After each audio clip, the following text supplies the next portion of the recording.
Aksidentoi për vdekje fëmijën 2 vjeçar në Kamz, arestohet komshiu.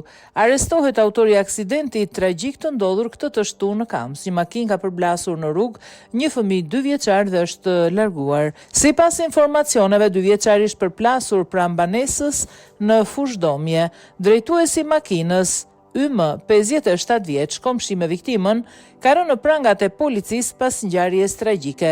Fillimisht të miturin familjarët e kanë dërguar në poliklinikën e Kamzës dhe më pas tek trauma, atje dhe ka ndëruar jetë. Rreth orës 17 në spitalin e traumës, familjarët kanë dërguar për mjekim një të mitur rreth 2 vjeç, të cilin e ka aksidentuar në Kamz një automjet. Sipas së mituri ka ndëruar jetë në spital, sipas njoftimit të policisë. Grupi hetimor po punon për sqarimin e plotë rreth thanave të ngjarjes së rëndë. E rënë në Kamz, makina godet për vdekje fëmijën 2 vjeçar, autori pa identifikuar. Një aksident i rëndë ka ndodhur në Kamz, ku pasoj ka humbur jetën një fëmijë 2 vjeçar. Policia bëri me dije se autori i aksidentit ende nuk është identifikuar.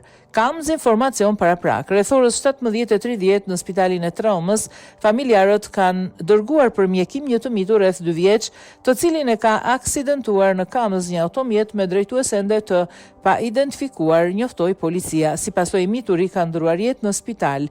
Grupi hetimor po punon për sqarimin e plotë të rrethanave të rastit.